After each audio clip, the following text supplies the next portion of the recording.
Preface: The History of the Tribe of Levi, Miscellaneous Writings, Book 4, by C. H. Mackintosh. For whatsoever things were written aforetime were written for our learning, that we through patience and comfort of the Scriptures might have hope. Romans 15 verse 4. The tribe of Levi arranged according to their families. Name meaning. First class Gershon, a stranger, or exile Lael, dedicated, or belonging to God Eliasaph. God has added Shimei, hearing, renowned Libni, for edification, white. Second class Kohath, congregation, assembly Hebron, association, communion Amram, exalted people, of the exalted one Azar, oil Uzziel, the strength of God. Third class Merari, bitterness or sorrow Mali, sick, pardon or a harp, sickly Mushi, yielding, one who has found a refuge, forsaking Abihail, father of strength Zuriel, my rock is God. Preface. In sending forth a third edition of this little tract, it may be well to state that it differs from the first edition in a very few particulars. The only material alteration that has been made, is the removal of a statement with regard to ministry in the word, and worship, where the former is asserted to be inferior to the latter.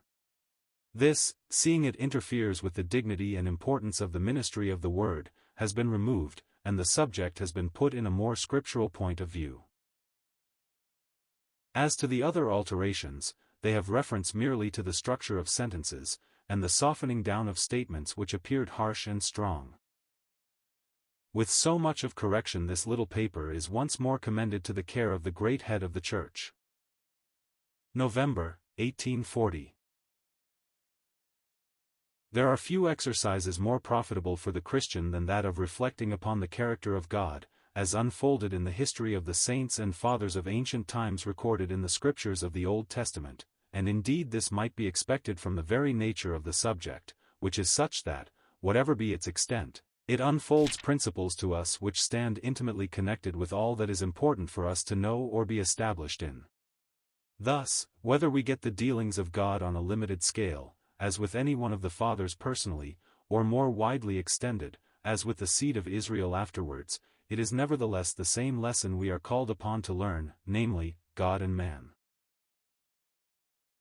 Now, this is what should enhance exceedingly the value of the Old Testament to the Christian. Almost the great body of its teaching is of the above character, and not only so, but it also, as looked at in this point of view, guards effectually against the mere exercise of imagination, for when we consider the history of any man or people, it is not necessary that we should decide positively what is shadowed out therein. See note, it is enough for us to see that we have before us a more or less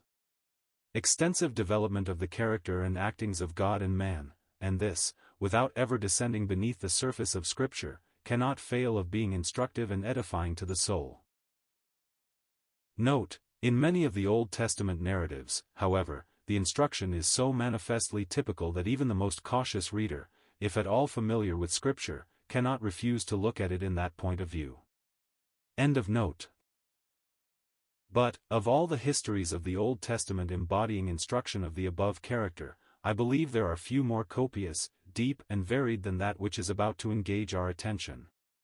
If the narrative of a soul taken up by sovereign and eternal grace from the pit of corruption and deep depravity, carried through the various stages which grace and truth had enacted for sinful man, until at last he is set down in the very sanctuary of God and established in the enjoyment of the covenant of life and peace forever, if, I say, such a narrative would possess charms and present attractions to us, then does the history of Levi abound in this.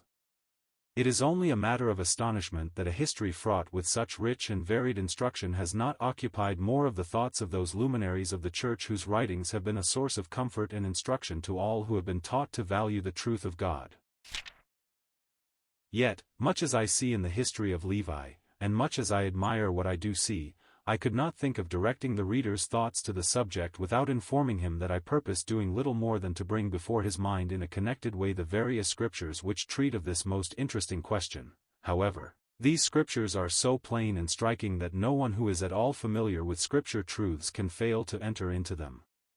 Now, as I purpose, with the Lord's blessing and grace, to follow the history of Levi through all the scriptures in which it is brought before us, I will commence with his birth, as recorded in Genesis 29 verse 34, and she, Leah, conceived again, and bare a son, and said, Now this time will my husband be joined to me, because I have borne him 3 sons, therefore was his name called Levi, that is, joined.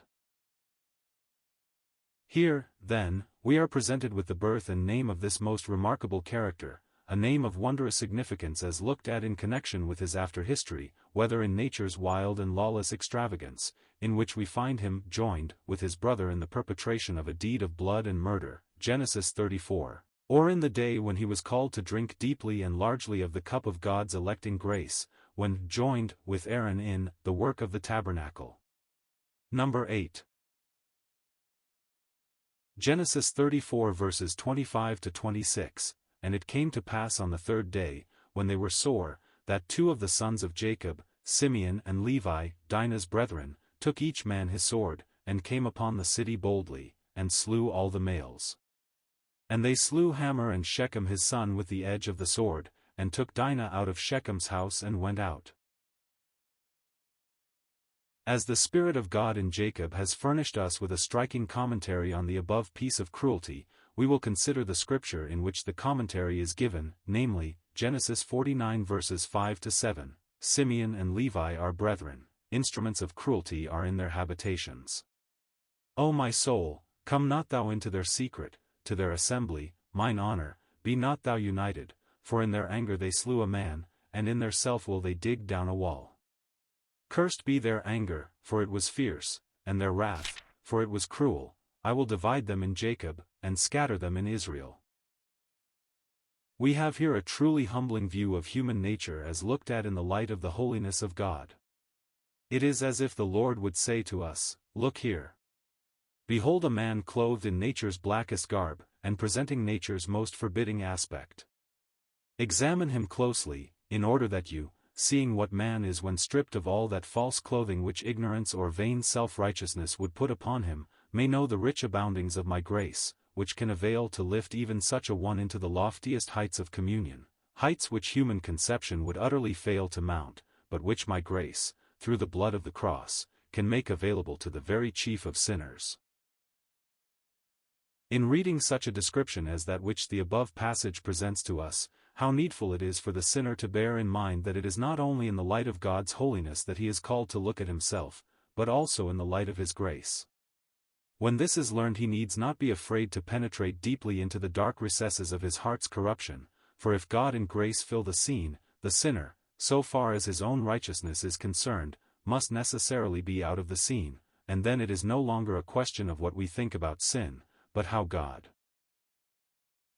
will deal with it in grace, and that is simply to put it away forever, to bury it forever in the waters of his forgetfulness. Thus it will be placing our sin side by side with God's grace, which is what the gospel invites us to do, and which, moreover, is the only way to arrive at a proper settlement of the question of sin. On the other hand, where this saving principle is not known, not believed, the sinner will undoubtedly seek to make the load of his guilt as light as possible, in order that he may have as little to do as he may. This will ever lead to the most unutterable and intolerable bondage, or if not to this, to that which is much worse, even to detestable religious pride, which is of all things most truly abominable in the sight of God. Reader, if you have not as yet got the question of sin settled between your conscience and God, ponder, I do beseech you, what I have now stated, for to know this principle in spirit is life eternal. Christ has, once for all, borne sin's deepest curse in his own body on the tree, and now even Levi can lift up his head, for although he be by nature only conversant with instruments of cruelty, things which must have kept God forever at a distance from his secret and his assembly, although he be by nature cruel, fierce, self-willed, scattered, and divided, yet God can, in the exercise of his mercy, make him conversant with the instruments of the tabernacle, bring him into the enjoyment of the covenant of life and peace, in union with the great head of the priestly family, and, in the power of this blessed union, cause him to have his lights and perfections with his Holy One. Deuteronomy 33 verse 8, Malachi 2 verses 4 to 5. However, We must not anticipate the teaching of passages which are yet to come under our notice. I will therefore close my remarks on this part of our subject by requesting my reader to compare attentively the character of Levi, as above recorded, with that which the Apostle Paul, quoting from the Psalms, has given of man generally, whether Jew or Gentile. There is none righteous, no, not one, there is none that understands, there is none that seeks after God. They are all gone out of the way, they are together become unprofitable, there is none that does good, no, not one. Their throat is an open sepulchre, with their tongues they have used deceit, the poison of asps is under their lips, whose mouth is full of cursing and bitterness, their feet are swift to shed blood, destruction and misery are in their ways, and the way of peace have they not known, there is no fear of God before their eyes. Romans 3 verses 10 to 18.